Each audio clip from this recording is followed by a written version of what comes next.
જય દ્વારકાધીશ, જય મુરલીધર. હું છું અમીર બારાડી ફ્રોમ દેવભૂમિ દ્વારકા. બધા ન્યૂઝ વાળા અને ગુજરાતની જનતા રાહ જોતી હતી કે 11 વાગે અમીર બારાડી નવનીતનો શું રિપોર્ટ લઈને આવ્યો. તો આજે બધા સોશિયલ મીડિયા હામાં વિડીયો મૂકે છે ને, હકીકતમાં ગ્રાઉન્ડ લેવલે અમીર બારાડી ક્યારનો ભાવનગરમાં એન્ટ્રી મારી ગયો હતો. તમે બધા ખાલી વિડીયોમાં બંદૂકની ગોળી છૂટી ને ભાઈનો કોલ આવે ને એવું જ કર્યું. આમાં વિડીયોમાં ફાકા માર્યા અને અમીર બારાડીની ટીમ ભાવનગરમાં ક્યારની આવી ગઈ હતી. સમજાઈ ગયું? તમે બધા ખાલી વિડીયોમાં જ ફાકા ફોજદારી કરો છો. આ નવનીત છે ને, એને જે બચાવવા જે સમાજ ભેગો થયો છે ને, એ નવનીતનો હું કાળો ચિઠ્ઠો લઈને આવ્યો છું, એક ખુલાસો લઈને આવ્યો છું, એક પડદા પાછળની કહાની લઈને આવ્યો છું. ધ્યાનથી સાંભળજો. હજી તો આ એકનો રિપોર્ટ આવ્યો, નેક્સ્ટમાં ગમે એનો પણ રિપોર્ટ આવી શકે છે. એટલે તમારે એવું હતું કે અમે અમારા બધાને ભેગા કરીએ ને તમને એમ હતું કે આ હીરો એક નથી, ત્યાં આ હીરોના નેતા નથી બોલ્યા. અમીર બારાડી છે ને, અભિમન્યુની ભૂમિકા નિભાવે છે.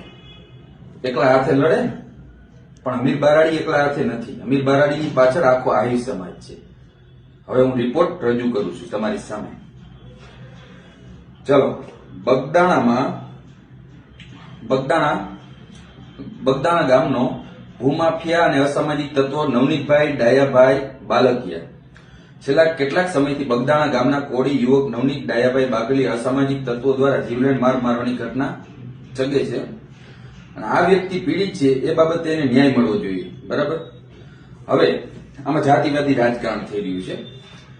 હવે બગદાણાથી રતનપર જવાના રસ્તે, બગદાણાથી રતનપર જે રસ્તો જાય ને, એ રસ્તે ગૌચરની એક જમીન છે કે હજીરાના નામે ઓળખાય છે. હજીરાના નામે ઓળખાય.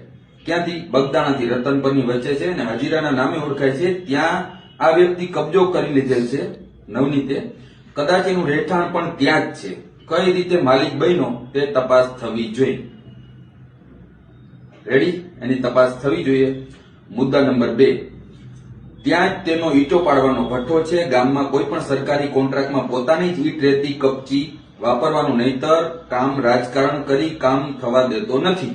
આ નવનીત રાજકારણ કરીને પોતાનો જ ઈંટનો ભઠ્ઠો વાપરવાનો, નહીતર કામ નહીં થવા દે. બરાબર? અને બગડ નદીના પટમાંથી માટી વેકરાનું ગેરકાયદેસર ખનન કરે છે. આ ભૂમાફિયા છે. બગડ નદીના પટમાંથી માટી વેકરાનું ગેરકાયદેસર ખનન કરે છે. બેડાની પાટીદાર દીકરીના આરોપ તેની આ પ્રવૃત્તિ સાથે 100% બંધ બેસે છે. બરાબર? અને ગામના એક પ્રતિષ્ઠિત વણિકનો દુકાનનો ઓટલો દબાણ ન હોવા આવતો હોય છતાં તે દસ્તાવેજ દેખાડી હોવા છતાં માત્ર ને માત્ર પોતાની ધાક ધમકી જમાવી અને તોડાવી નાખેલ છે.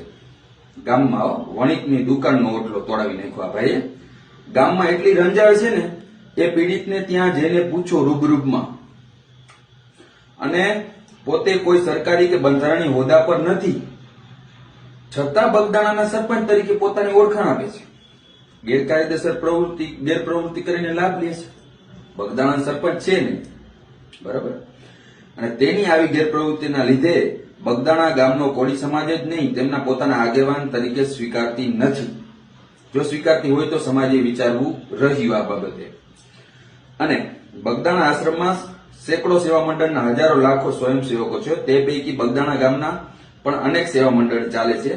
આ મંડળ પૈકીના કોઈ એકનો સ્વયંસેવક છે, પણ સેવાના નામે તે ગામનું ગંદુ રાજકારણ આશ્રમમાં ઘુસાડવાની કોશિશ કરે છે.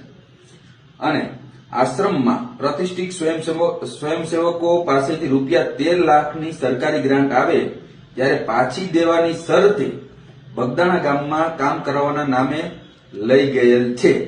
જે ગ્રાન્ટ આવી ગયા બાદ હજુ સુધી કોઈને પરત કરેલ નથી. કદાચ ટ્રેક્ટર લઈ લીધાના સમાચાર છે. 13 લાખનું આ ભાઈ ગ્રાન્ટ આવશે એમ કરીને લીધા ને પાછી ગ્રાન્ટ આવી, પછી આ ભાઈ લીધા ની પછી ઉની ટ્રેક્ટર લઈ લીધું. આ ભાઈ 13 લાખનું બૂચ મારી ગયું નવનીત. બગદાણા ગ્રામ પંચાયતમાં જઈને કોઈ જાગૃત નાગરિક તપાસ કરે તો આ વ્યક્તિ સહિત તેની આખી ગેંગ કાળા કામનો પર્દાફાશ થઈ શકે છે.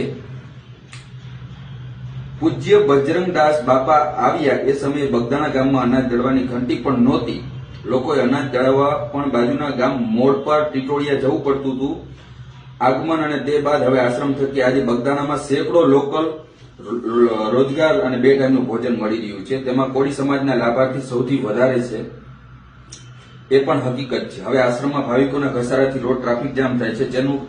તેનું કારણ જાહેર જગ્યા પર પ્રસાદી, પૂજાપો, રમકડા ઇત્યાદિ પાથરણાવાળા લોકલ જમાવડો તે જાહેર રસ્તા પર દબાણ કરે છે. આશ્રમનો જવાનો રસ્તો અવરોધે છે, તેથી ત્યાં ટ્રાફિક રહે છે. દુર્ઘટના પણ ઘટી શકે છે. ટ્રસ્ટની વિનંતી ફક્ત એટલી છે કે જો આ પથરાણાવાળા બાજુમાં દિવેલિયા તરીકે ઓળખાતી જગ્યામાં શિફ્ટ થઈ જાય તો પ્રોબ્લેમ સોલ્વ થઈ જાય. પણ ત્યાં આ પાથરાળા ભાઈઓ જવા તૈયાર નથી, કારણ કે એ પ્રાઇવેટ જગ્યા છે અને ત્યાંનું ભાડું લે છે.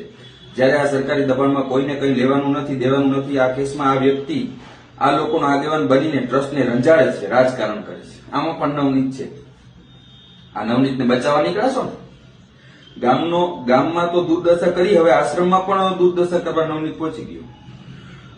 ભૂતકાળમાં આ જ પાથરણાવાળા મુદ્દે તેણે નજીકની દિવેલિયા તરીકે ઓળખાતી ખાલી જગ્યા કબજો કરી તેના મૂળ માલિક એવા સાધુ સમાજના લોકો સાથે બબાલ કરેલ છે. આ જગ્યા બગડેશ્વર મહાદેવ મંદિરના નિભાવ માટે મંદિરના પૂજારી સાધુ પરિવારના ભાવનગર સ્ટેટ દ્વારા દાનમાં મળેલ. ત્યાં આ નવનીતે પાથરણાવાળા મુદ્દે રાજકારણ કરી કબજો કરવાનો પ્રયાસ કરેલ, પણ સાધુ સમાજે કાનૂની લડત આપતા કલેક્ટર કચેરીમાં સાધુ સમાજના હક અબાધિત કરતા તે કંઈ કરી શકેલ નથી. કાયદો કોઈનો હગો થાય? ત્યાં આ ભાઈ નથી પહોંચી શક્યો સાધુ સામે. આ મુદ્દે સાધુ સમાજના લોકોએ ખૂબ હેરાનગતિ થયેલ છે, જેની પણ ઊંડાણથી વિગત તપાસ કરવામાં આવે તો ઘણું બધું ખુલી શકે છે નવનીતનું. આ સિવાય પણ કરમદિયા રોડ પર આવેલ તેની વાડી કે જે બાગ તરીકે ઓળખાય છે તે આજકાલ ગેરપ્રવૃત્તિઓ માટે વિખ્યાત છે. બાગ